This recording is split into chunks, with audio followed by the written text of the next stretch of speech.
My husband got my best friend pregnant while I was traveling and planning a surprise for him. But what I did afterward left everyone shocked.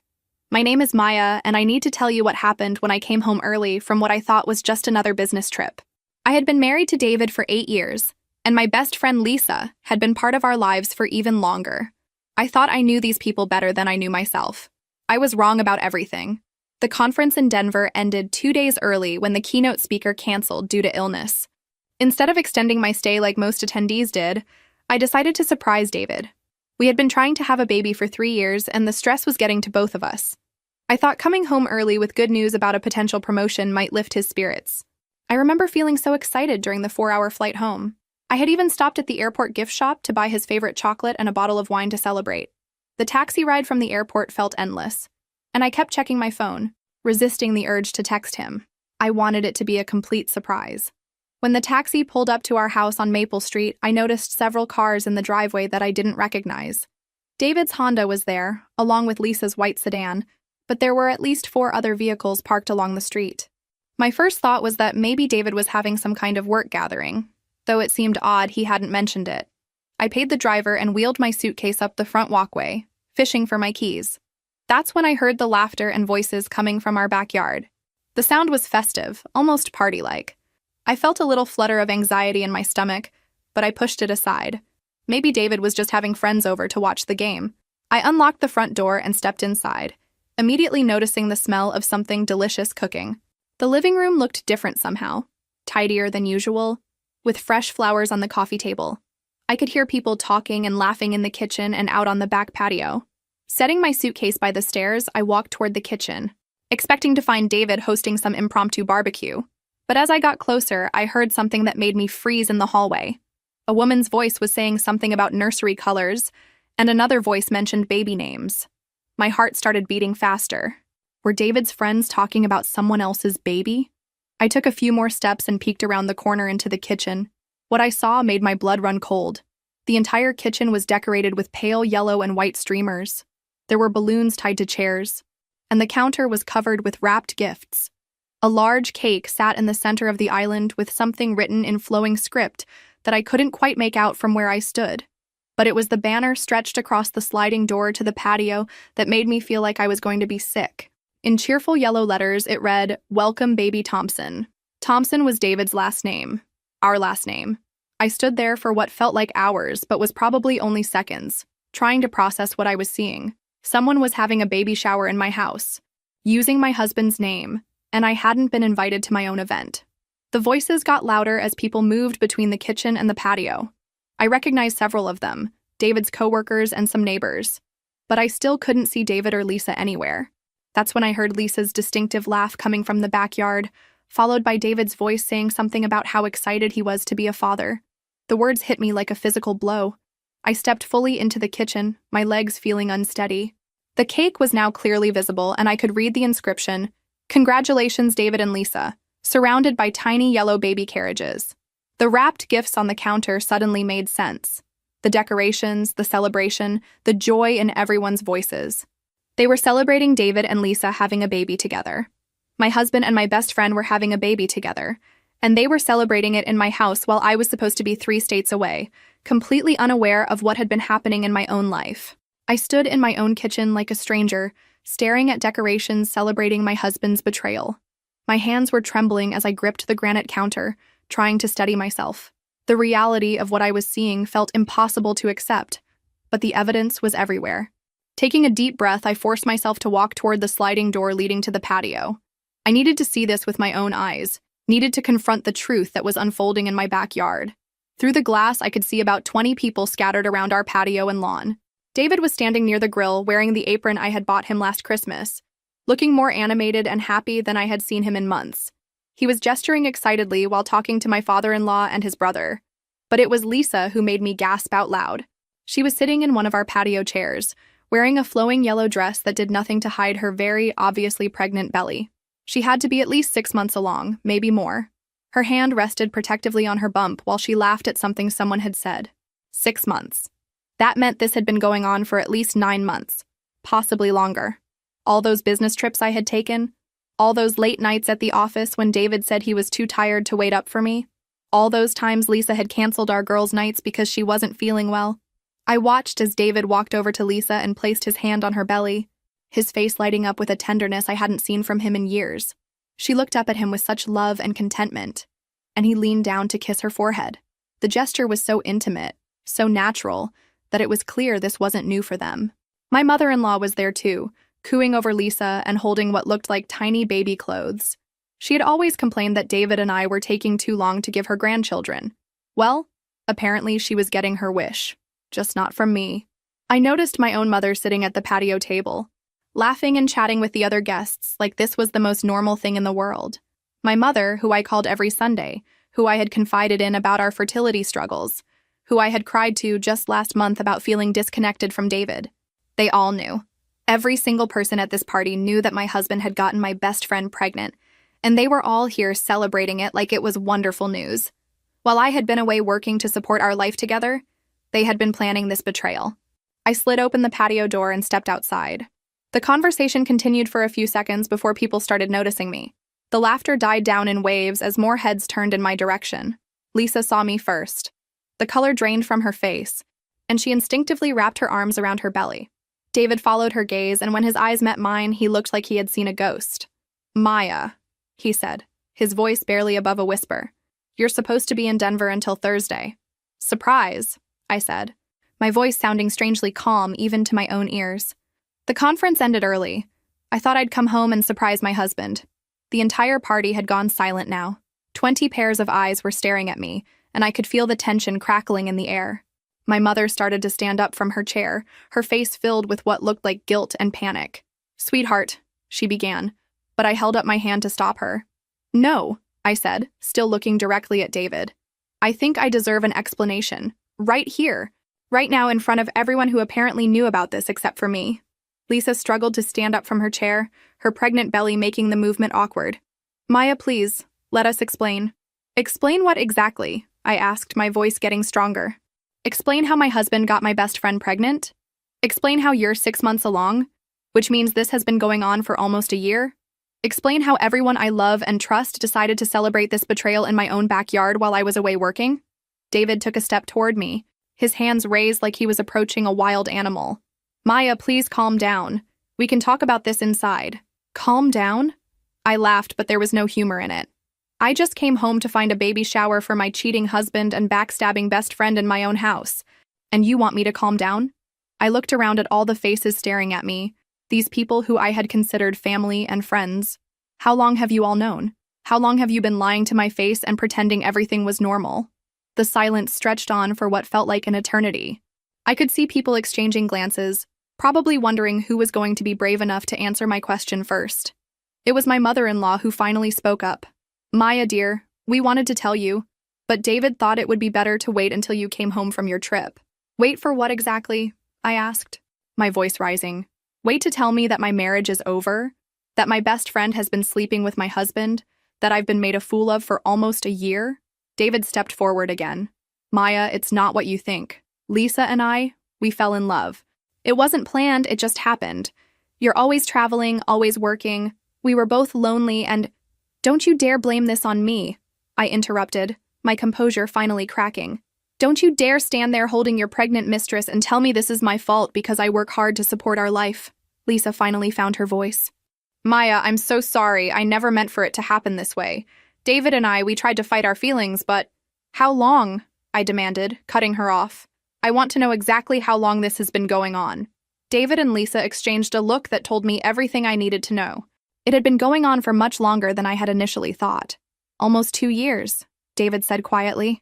The admission hit me like a punch to the gut. 2 years. That meant they had started their affair shortly after Lisa's divorce was finalized. All those times she had come crying to me about feeling lonely, all those double dates and family barbecues where they had sat across from each other pretending to be nothing more than friends. 2 years, I repeated, more to myself than to anyone else. 2 years of lies. 2 years of making me feel crazy for suspecting something was wrong. 2 years of birthday parties and holidays and anniversaries where you both looked me in the eye and pretended to care about me." My mother stood up from her chair. "Maya, honey, please try to understand. They didn't want to hurt you." I turned to look at her. This woman who had raised me, who I had trusted with my deepest fears and insecurities. You knew too, didn't you?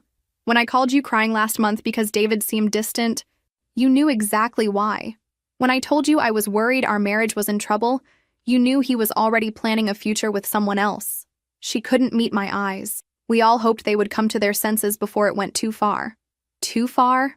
I laughed bitterly. She's pregnant, Mom. I'd say we're well past too far. I looked around at all the guilty faces surrounding me.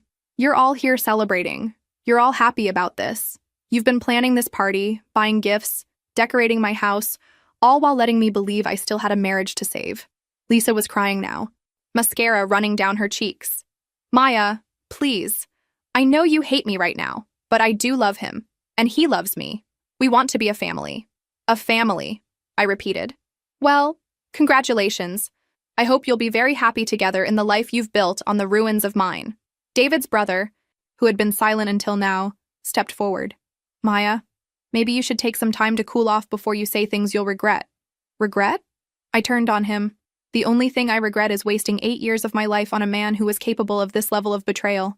The only thing I regret is trusting people who were laughing behind my back while I worked 60-hour weeks to pay for this house, this life, everything we built together.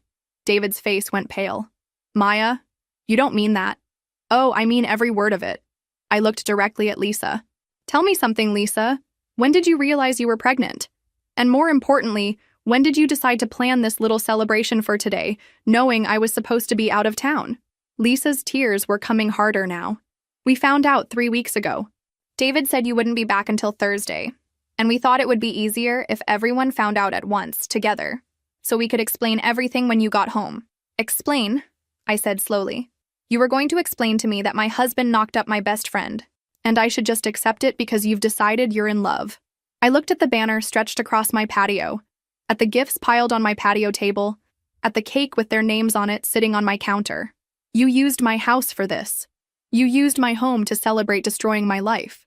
David finally seemed to find some backbone. This is my house too, Maya. We're married. Not for much longer, I said, the words coming out clearer and more certain than anything I had said in years. I want all of you out of my house. Now. Take your gifts, take your decorations, take your cake, and get out. Maya, my mother said, reaching for me. Don't make any decisions while you're upset. This is a shock, but maybe if you just give it some time. I stepped away from her touch. Time for what, Mom? Time to get used to the idea that the people I trusted most in the world have been lying to me for 2 years? Time to accept that I should share my husband with his pregnant girlfriend? I looked around one last time at all of them. I want you all to remember this moment. Remember how it felt to watch me find out this way. Because from now on, when people ask what happened to David and Maya's marriage, you can tell them exactly how it ended. I turned and walked back into the house, leaving them all standing in stunned silence on my patio. I stood in my living room, listening to the hushed voices and hurried movement outside as people began gathering their things and leaving. I could hear David trying to manage the situation, probably making excuses and promising explanations later, but I wasn't interested in anything he had to say. Moving mechanically, I went upstairs to our bedroom and grabbed the largest suitcase from the closet. I started throwing clothes into it, not caring about what matched or what I might need. I just needed to get out of this house before I completely fell apart. My hands were shaking as I packed, and I kept stopping to take deep breaths. 2 years. The number kept echoing in my head. 2 years of David coming home and kissing me hello after spending time with Lisa. 2 years of Lisa calling me her best friend while she was sleeping with my husband. 2 years of everyone around me knowing the truth except me. I heard David's footsteps on the stairs and his voice calling my name, but I ignored him. A few seconds later, he appeared in the doorway of our bedroom. Maya, please, we need to talk about this. I didn't look up from my packing. No, we don't. We need to talk to lawyers. That's the only conversation we're going to have from now on. Don't be ridiculous, he said, stepping into the room. We can work this out. People make mistakes. Marriages survive infidelity all the time. I finally looked at him. This man I had shared a bed with for 8 years and felt nothing but disgust. Infidelity is a one-night mistake. David, what you did was build an entire secret life with another woman. You got her pregnant. You made me believe I was the problem when we couldn't conceive. His face flushed. Maya, I never said you were the problem. You didn't have to say it. Every month when I got my period, every negative pregnancy test, you made me feel like I was failing as a wife. Meanwhile, you were proving your fertility just fine with my best friend. I zipped up the suitcase and lifted it off the bed. I'm done with this conversation. I'm done with this marriage. I'm done with all of it. Where are you going? He asked, moving to block my path to the door. None of your business. I pushed past him and headed for the stairs. He followed me, his voice getting desperate. Maya, please don't do this. I know I messed up, but we can go to counseling. We can work through this. I stopped at the bottom of the stairs and turned to face him. Work through what, David? The fact that you're going to be a father with another woman? The fact that you've been living a double life for 2 years? The fact that you let me make a fool of myself trying to save a marriage that was already over? I could hear voices still coming from the backyard, though much quieter now. Most of the guests had probably left, but I could see Lisa's car was still in the driveway. Is she still here? I asked. David nodded reluctantly. She's upset. She wants to talk to you. Well, she's going to be disappointed. I have nothing to say to her, and I certainly don't want to hear anything she has to say to me. I grabbed my purse from the hall table and headed for the front door. David followed me, pleading, Maya, please just give me a chance to explain everything properly, without all the yelling in the audience, just you and me. I opened the front door and turned back to him one last time. You had 8 years to be honest with me. David, you had 2 years to end our marriage before betraying me like this. You had dozens of chances to tell me the truth before I had to find out by walking into my own home and discovering a baby shower for your pregnant mistress. I could see tears in his eyes now, but I felt nothing. I'm going to file for divorce first thing Monday morning. I suggest you find yourself a good lawyer. 20 minutes later, I was checking into the Hampton Inn on the other side of town. The desk clerk, a young woman with kind eyes, must have sensed something was wrong, because she didn't ask any questions when I requested a room for an indefinite stay and paid with my credit card. Once I was alone in the sterile hotel room, I finally allowed myself to break down. I sat on the edge of the bed and cried harder than I had cried since my father died 5 years ago. But mixed in with the grief and betrayal was something else I hadn't expected. Relief. For months, I had felt like something was wrong with my marriage, but I couldn't put my finger on what it was. David had been distant, distracted, and increasingly critical of my work schedule. I had started wondering if there was someone else, but every time I asked, he made me feel paranoid and insecure. Now I knew I hadn't been paranoid at all. My instincts had been right. I pulled out my phone and scrolled through my contacts until I found the number I was looking for. 3 months ago, when I first started suspecting David might be cheating, I had quietly consulted with a divorce attorney, just to understand what my options might be. I had never followed through, choosing instead to try to work on our marriage. Now I was grateful for that conversation, because I remembered exactly what the attorney had told me about protecting my assets. Monday morning couldn't come fast enough. I had spent the entire weekend in my hotel room, ordering room service and making lists of everything I could remember about our finances. The more I thought about it, the angrier I became, not just about the betrayal, but about how David had been living off my success while building a future with someone else. At 9 o'clock sharp, I was sitting in the law office of Patricia Wong, the attorney I had consulted months earlier. She remembered our previous conversation and didn't seem surprised to see me back. I'm sorry it came to this, Maya, she said, reviewing the notes from our earlier meeting. But I'm glad you reached out to me before things got too complicated. The preliminary research we did in April is going to save us a lot of time now. That was the smartest thing I had done in months. When I first started suspecting David was cheating, I had quietly gathered copies of all our financial documents, bank statements, mortgage papers, investment accounts, even receipts for major purchases. I told myself I was just being paranoid, but deep down I think I knew I was preparing for this day. So, what exactly are my options? I asked, though I had a feeling I already knew the answer. Patricia smiled, and there was something almost predatory about it. Maya, you're in an incredibly strong position. First, this is a no-fault divorce state, so the adultery itself doesn't impact the property division. However, the financial picture is very much in your favor. She pulled out a folder and spread several documents across her desk. Based on what we documented before, you purchased the house entirely with your own funds from your inheritance. The down payment, the mortgage payments, even the renovations, all paid for with your money or your income. I nodded, remembering how proud I had been to buy our dream home with the money my grandmother had left me. Your salary is nearly 3 times David's, Patricia continued. You've been the primary breadwinner throughout your marriage. The investment accounts are primarily funded by your contributions. Even the cars. You paid for both of them. She leaned back in her chair. In essence, David has been living a lifestyle entirely funded by your earnings while conducting an affair for 2 years. The court is not going to look favorably on that. What about spousal support? I asked. Given the income disparity and the fact that you paid for virtually everything during the marriage, he might be entitled to some temporary support. However, his adultery and the fact that he's about to have a child with another woman complicates that significantly. Patricia pulled out another document. There's something else you should know. I had an investigator do some preliminary work after our first meeting. David has been using the credit card you pay for to take Lisa on dates, buy her gifts, even pay for her prenatal appointments. My jaw dropped. He used my money to fund his affair? That's exactly what he did. And that could be considered dissipation of marital assets, which means the court could order him to reimburse you for those expenses. I felt a surge of vindication. For months, David had made me feel guilty about working so much, about traveling for business, about not being home enough. Meanwhile, he had been using the money I earned to wine and dine his pregnant girlfriend. What's the timeline for all of this? I asked.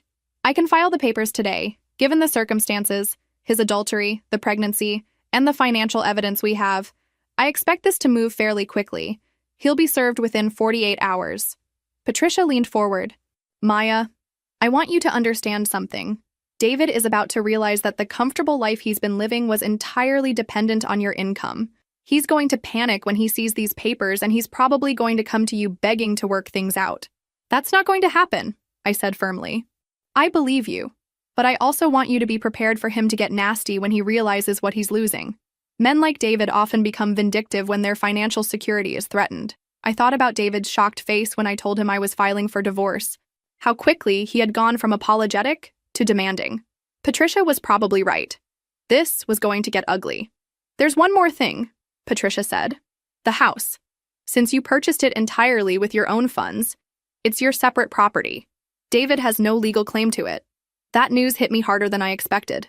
Our house, the place where I had planned to raise children with David, where I had hosted Christmas dinners and birthday parties. It was mine alone now. David would have to leave. How long does he have? I asked. Typically 30 days from when he's served, but given that he's already violated the trust of the marriage and used marital resources inappropriately, we might be able to expedite that. I signed all the necessary papers and wrote Patricia a check for her retainer fee. Walking out of her office, I felt lighter than I had in months. For the first time since Friday afternoon, I felt like I was in control of my own life again. David was served with the divorce papers on Wednesday afternoon while he was at work. I know this because he called me exactly 17 minutes later, and he sounded completely panicked. Maya, what the hell is this? He said when I answered the phone. You can't be serious about this divorce stuff. I'm completely serious, I replied calmly. I was sitting in my hotel room, feeling more at peace than I had felt in years. But Maya, we need to talk about this. You can't just throw away 8 years of marriage without even trying to work things out. David, you threw away 8 years of marriage when you started sleeping with my best friend 2 years ago. I'm just making it official. There was silence on the other end of the line, and then I heard him take a shaky breath. The papers say you want me out of the house in 30 days. Maya, that's not fair. That's my home too. Actually, it's not, I said, surprised by how calm I sounded. I bought that house with my grandmother's inheritance money. I've paid the mortgage, the insurance, the property taxes, all of it. According to the law, it's my separate property. That's not how marriage works, Maya.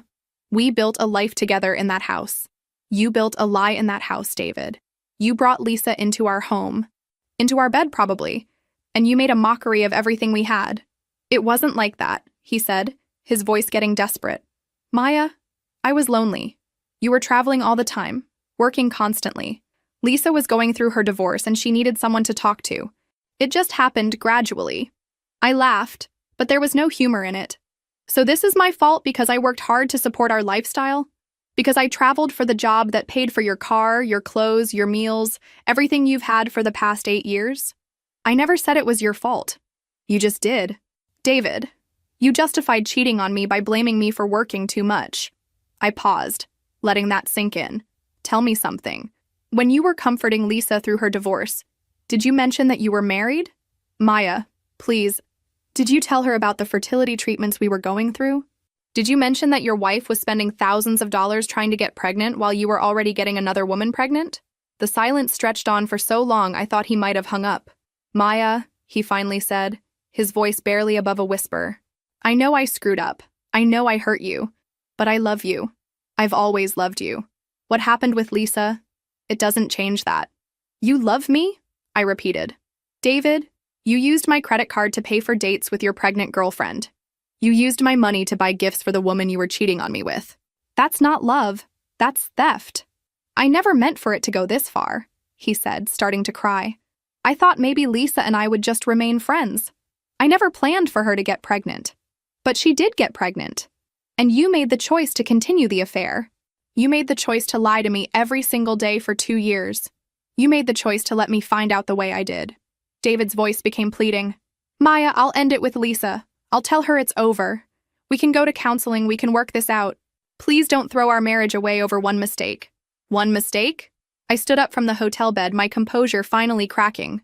David, she's 6 months pregnant with your child. You can't just end it and pretend it never happened. You're going to be a father. I don't want to be a father with her, he said desperately. I want to be a father with you. We can try again. We can go back to the fertility clinic. The audacity of his suggestion left me speechless for a moment. You think I would want to have children with a man who cheated on me for 2 years? You think I would want to raise a child alongside the one you're having with my former best friend? Maya, please just think about this logically.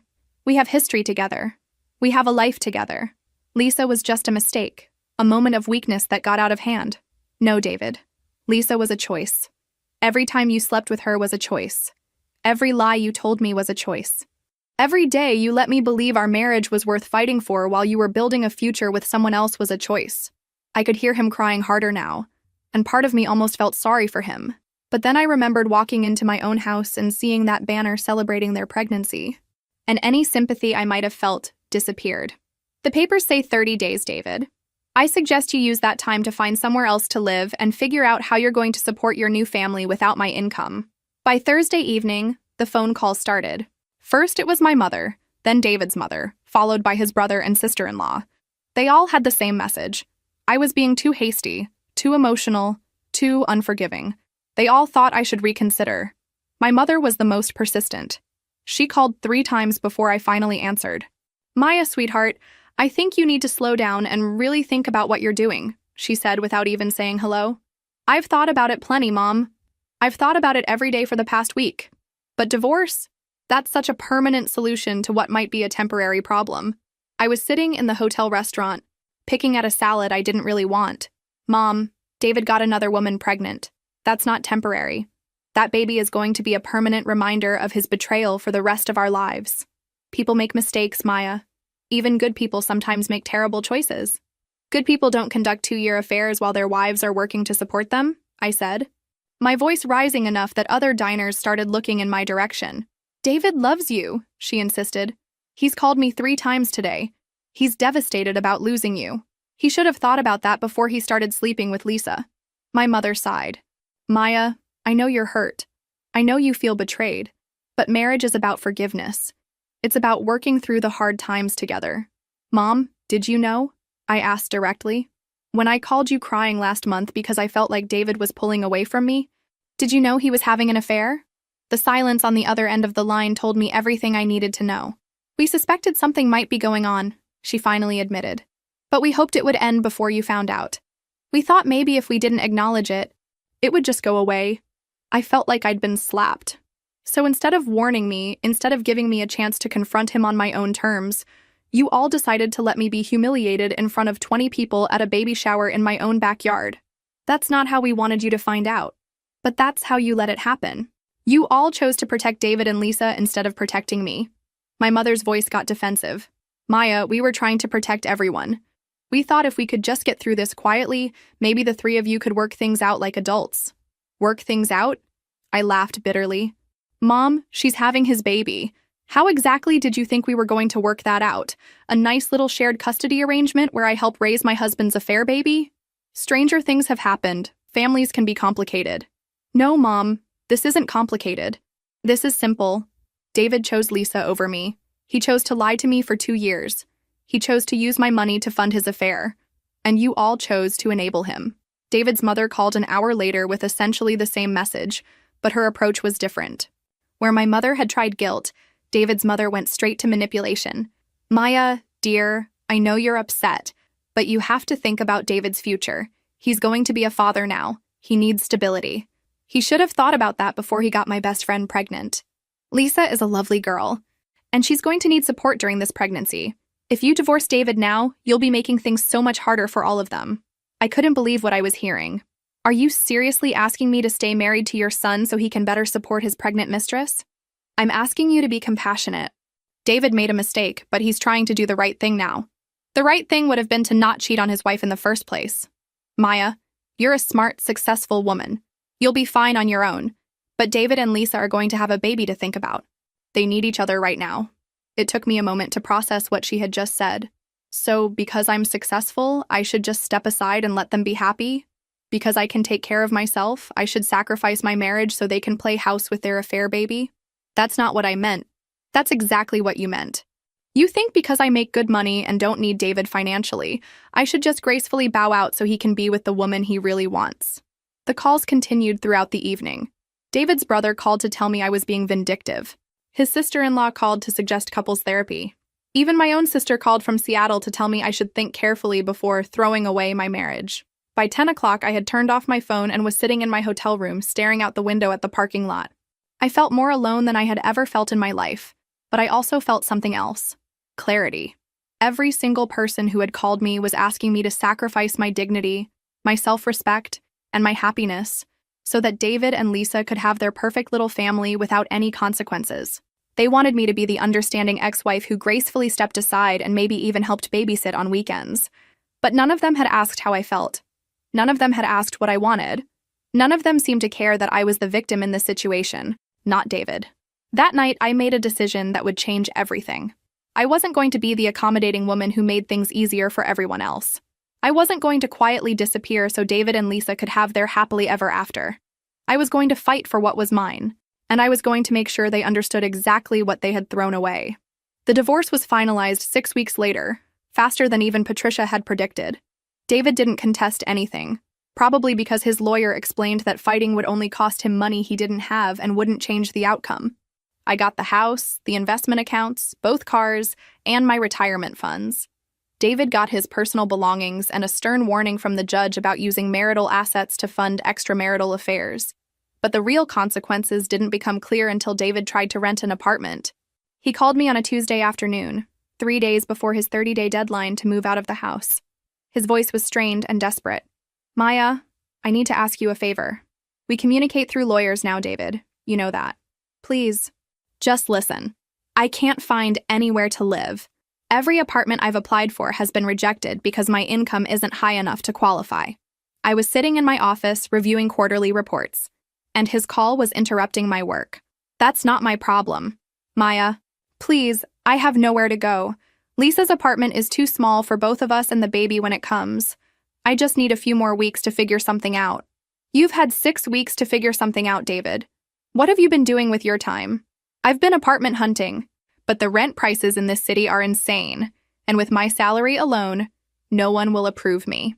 For 8 years, David had been living in a house that cost $3,000 a month in mortgage payments, plus utilities, insurance, and property taxes. He had been driving a car with a $400 monthly payment. He had been eating at restaurants, buying clothes, taking vacations, all subsidized by my income.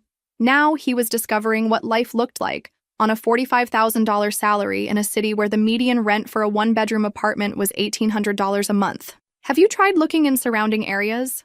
I asked, though I already knew the answer. Maya, I can't afford to live an hour away from my job. The gas costs alone would eat up what I save on rent. Then maybe you should have thought about that before you decided to blow up our marriage. Don't be like this, he pleaded. I know you hate me right now, but you're not a cruel person. I'm going to be homeless in 3 days. I felt a flash of the old sympathy, the instinct to fix his problems that had defined our entire marriage. But then I remembered walking into my house and seeing Lisa's pregnant belly, seeing my mother's guilty face, seeing all those people celebrating my humiliation. David, for 8 years I supported you. I paid for your car, your clothes, your meals, your entertainment. I paid for the roof over your head while you were sneaking around behind my back. The only reason you could afford to take Lisa on dates was because I was paying for everything else in your life. I know that, he said quietly. I know I took advantage of your generosity. It wasn't generosity, David. It was partnership. I thought we were building a life together. I thought my success was our success. But apparently, you saw it as a free ride that allowed you to pursue other women. That's not fair. What's not fair is that I've been supporting your lifestyle while you've been cheating on me. What's not fair is that you used my money to wine and dine your girlfriend while I was traveling for work to earn that money. I paused, letting that sink in. You want to know what I think, David? I think this is the first time in your adult life that you're experiencing the real cost of your choices, and you don't like it. Maya, please, I'm begging you. Just let me stay a few more weeks. No. You have 3 days to get your things out of my house. After that, I'm changing the locks.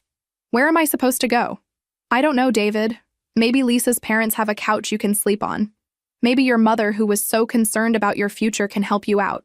Maybe your brother, who thought I was being too harsh, can offer you his guest room. The line went quiet for a long moment. They all said no, he admitted finally. That admission hit me harder than I expected. All those people who had called to tell me I should forgive David, who had insisted that family should stick together, who had made me feel guilty for not being more understanding, none of them were willing to actually help him when he needed it. Then I guess you're learning what I learned that day in our backyard, I said. Sometimes the people you think will be there for you aren't. 3 days later, I drove by the house to make sure David had moved out. His car wasn't in the driveway, and when I went inside, all of his belongings were gone. He had left the keys on the kitchen counter, along with a note that simply said, "I'm sorry." I later heard through mutual friends that he had ended up renting a studio apartment in a rough part of town, the only place he could afford on his salary alone. The commute to his job was over an hour each way, and he had to sell his car and buy an older, cheaper model to reduce his monthly payments. For the first time in years, David was living within his means. And apparently, his means were much more limited than he had realized. 2 months after the divorce was finalized, David called me from an unknown number. I almost didn't answer, but something made me pick up.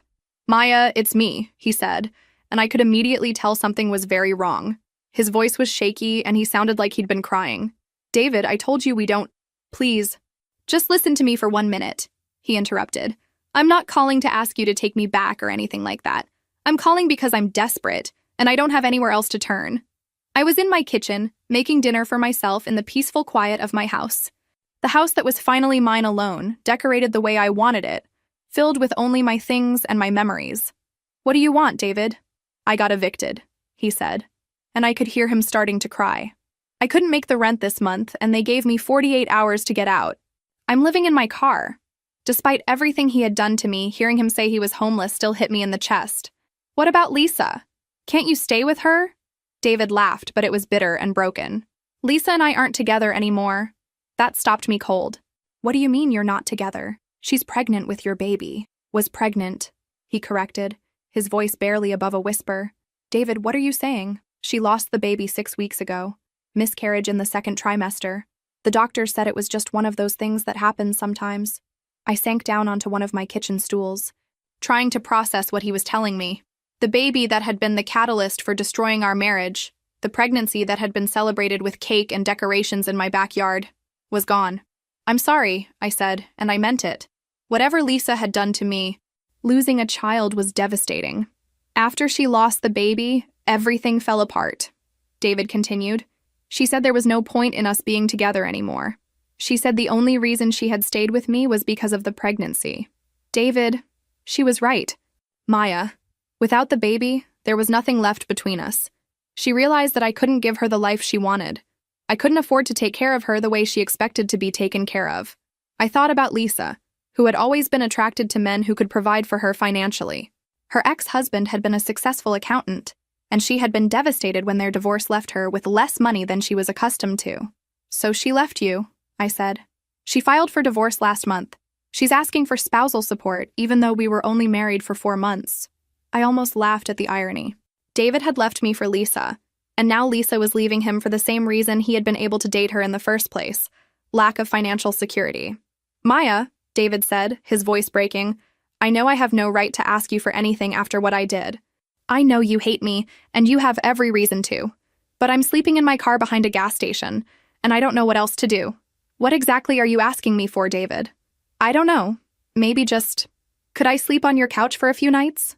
Just until I can figure something else out. I'll pay you back as soon as I can." The audacity of his request was breathtaking. He wanted to come back to the house he had betrayed me in, the house he had brought Lisa into, the house where I had found out about their affair in the most humiliating way possible. "You want me to let you stay in my house?" I said slowly. I know how it sounds. I know it's crazy. But Maya, I have nowhere else to go. No one else will help me. What about your family? Your mother who was so worried about your future? Your brother who thought I was being too harsh? I've asked them all. My mom says she doesn't have room. My brother says his wife won't allow it. My sister says it would be too awkward for the kids. So all the people who had pressured me to forgive David, who had made me feel guilty for divorcing him, who had insisted that family should stick together, none of them were willing to practice what they preached. David, do you remember what you said to me the night I found out about the affair? When I asked you how long it had been going on? Maya, please don't. You said you were lonely because I was always working. You blamed me for your infidelity because I traveled for business. Do you remember that? Yes, he whispered. Do you know why I worked so hard, David? Do you know why I traveled and put in long hours and built my career? To be successful, he said uncertainly. To take care of you, I corrected. To take care of us. Every promotion I got, every business trip I took, every late night at the office, I did it all so we could have a better life together. I worked my ass off so you could have nice things, so we could live in a beautiful house, so we could plan for our future. I could hear him crying harder now. And while I was working to build our life together, you were using the security I provided to destroy it. You were using my success as a launching pad for your affair. I know, he sobbed. I know I ruined everything. I know I threw away the best thing that ever happened to me. Yes, you did. And now you're experiencing what your life looks like without me in it. This is what your $45,000 salary actually provides, David. This is the reality you chose when you decided I wasn't enough for you. I stood up from the kitchen stool and looked around at my beautiful, peaceful home. The answer is no, David. You can't stay here. You can't come back to the life you threw away and expect me to rescue you from the consequences of your choices. 3 weeks after David called me from his car, I learned the full truth about what had happened between him and Lisa. The information came from an unexpected source, Lisa herself. I was grocery shopping on a Saturday morning when I turned down the cereal aisle and found myself face to face with her. She looked terrible, pale, thin, with dark circles under her eyes. She was clearly still recovering from the miscarriage, both physically and emotionally. For a moment, we just stared at each other. I hadn't seen her since that awful day in my backyard, and I wasn't sure what to say.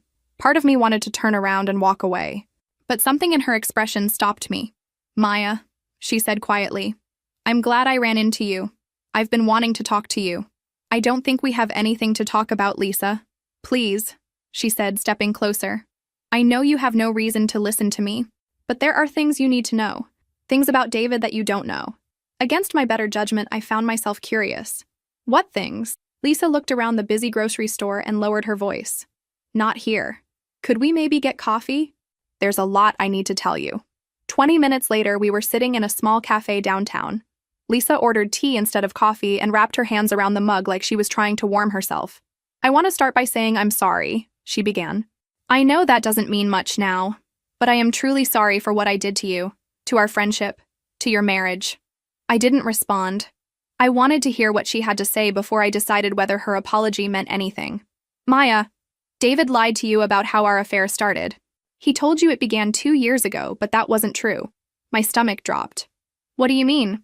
It started 3 months after my divorce was finalized. That was 3.5 years ago, Maya. Not 2 years. 3.5 years. I felt like I was going to be sick. 3.5 years meant their affair had started during some of the happiest times in my marriage. It meant David had been cheating on me during our anniversary trip to Europe, during the holidays when I thought we were finally getting back on track, during all those months when I believed we were working towards starting a family. Why are you telling me this now? I asked. Lisa's eyes filled with tears. Because after I lost the baby, David showed me who he really is. And I realized that everything he did to you, he was capable of doing to anyone. She took a shaky sip of her tea. When I first got pregnant, David was so excited. He talked about how we were going to be this perfect little family, how he was finally going to have the life he always wanted. But after I miscarried, she trailed off, unable to finish the sentence. What happened after you miscarried, Lisa? He was disappointed, but not devastated the way I was. I was grieving the loss of our child, and he was already talking about trying again. But Maya, he wasn't talking about trying again with me. I stared at her, not understanding what she meant. 3 days after I came home from the hospital, David told me he thought maybe our relationship had run its course. He said he had been thinking about our future, and he wasn't sure we were compatible long-term. The cruelty of what she was describing was breathtaking. He left you while you were grieving your miscarriage? He said the pregnancy had been an accident, and without it, there wasn't really a reason for us to be together. He said he thought we had both been caught up in the excitement of the affair and the drama of leaving you. But now that reality had set in, maybe we should both move on. Lisa wiped her eyes with a napkin. But Maya, here's the thing that made me realize what kind of man he really is. Before he left me, he asked if I thought you might take him back. I felt my jaw drop open. He what? He wanted to know if I thought there was any chance you would forgive him and let him come home. He said he had made a mistake leaving you, and he wondered if maybe we could all just pretend the past few months never happened. I couldn't speak. The audacity, the sheer narcissism of thinking he could just flip back and forth between women based on what was most convenient for him, was mind-boggling. When I told him absolutely not, that you would never take him back after what he did, he got angry. He said I had ruined his life by getting pregnant in the first place. He said if I hadn't forced him to choose between us, he would still have his comfortable life with you. Lisa looked directly at me, her eyes filled with regret and something that looked like recognition. Maya, he blamed me for destroying his marriage. But the truth is, he destroyed it himself years before I ever got pregnant. He just used me as an excuse to finally leave. Why are you telling me all this now? I asked. Because when I divorced him, I asked for spousal support. And David told the judge that he couldn't afford to pay me anything because his ex-wife had taken him for everything he was worth in their divorce. I felt a flash of anger. He said what? He painted you as this vindictive woman who had destroyed him financially out of spite. He said you had kept assets that rightfully belonged to him just to punish him for falling in love with someone else. The lies were so outrageous I almost laughed. Lisa, I never took anything from David because there was nothing of his to take. Everything we had during our marriage, the house, the cars, the savings, it was all paid for with my money. I know that now, she said quietly. After the judge denied his request to reduce spousal support, I did some research. I found out about your inheritance, about your salary, about how you had supported him throughout your entire marriage. Lisa leaned forward across the table. Maya, David is not the man either of us thought he was. He's not capable of truly loving anyone except himself. Everything he does is calculated to benefit him, and when it stops benefiting him, he moves on. I thought about David calling me from his car, begging me to let him sleep on my couch, telling me he had nowhere else to turn. Even then, even in his desperation, he had been looking for a way to use me. What are you going to do now? I asked Lisa. I'm moving back home to live with my parents while I get back on my feet. I start a new job next month. She paused. Maya, I know I have no right to ask this, but I hope someday you can forgive me. Not for David's sake, but for your own. Carrying all this anger isn't going to hurt him. He's already moved on to whatever scheme he's planning next. It's only going to hurt you. As I drove home from the cafe, I realized Lisa was right about one thing. David had already moved on. He wasn't sitting somewhere mourning the loss of our marriage or the life we had built together. He was probably already looking for his next target, his next source of financial security and emotional validation. But I wasn't angry anymore. For the first time since that awful day in my backyard, I felt truly free. 6 months after my conversation with Lisa, I saw David one last time. I was having dinner with a colleague at a restaurant downtown when I spotted him sitting alone at the bar. He looked completely different from the man I had been married to. Thinner, older, with a defeated posture that made him seem smaller than I remembered. I almost didn't approach him, but something made me get up from my table and walk over. Maybe I needed closure, or maybe I was just curious to see how he was doing. Hello, David, I said, taking the empty bar stool next to him. He looked up from his drink, whiskey, neat, which he had never drunk during our marriage, and his face went through a series of emotions. Surprise, shame, hope, and finally resignation. Maya, he said quietly, I didn't expect to see you here. I was having dinner with a client. I saw you sitting here alone and thought I'd say hello. He gestured to his drink. Not exactly the kind of place I used to frequent, is it? I looked around. It was a decent enough restaurant, but definitely not the upscale establishments we used to go to when I was paying. How are you doing, David? He laughed, but there was no humor in it. How do you think I'm doing? I'm 42 years old, living in a studio apartment that smells like mold, driving a car that's older than my nephew. I spend my weekends at the laundromat because I can't afford a washer and dryer. I heard about the miscarriage, I said carefully. I'm sorry about that. David's face hardened. Are you? Are you really sorry? Or are you just being polite? I'm sorry about the loss of a child, yes. Whatever else happened between us, that's a tragedy. Lisa told me she ran into you. She said you two had coffee. We did. She also told me she told you some things. About when our affair actually started. I nodded, not trusting my voice to remain steady. David drained his whiskey and signaled the bartender for another. I suppose she painted me as some kind of monster. She told me the truth, David. Something you never did. The truth, he repeated bitterly. The truth is that I was stupid. The truth is that I had everything I could ever want, and I threw it away because I thought I deserved more. He looked at me directly for the first time since I sat down. The truth is that every day for the past 8 months, I've regretted what I did to you. Not just because my life is shit now, but because you didn't deserve what I put you through. No, I didn't. You were a good wife, Maya. You were generous and hardworking and loyal. You supported my dreams even when they didn't make financial sense. You made me feel like I was successful even when I was contributing almost nothing to our life together. His new drink arrived and he stared into it instead of drinking. And I repaid all of that by cheating on you for 3.5 years. I repaid your loyalty by humiliating you in front of everyone we knew. Why? David, I've never understood why. What was I not giving you that made you think you needed to look elsewhere? He was quiet for so long I thought he wasn't going to answer. You want to know the truth? He finally said. You weren't doing anything wrong. You were perfect. That was the problem.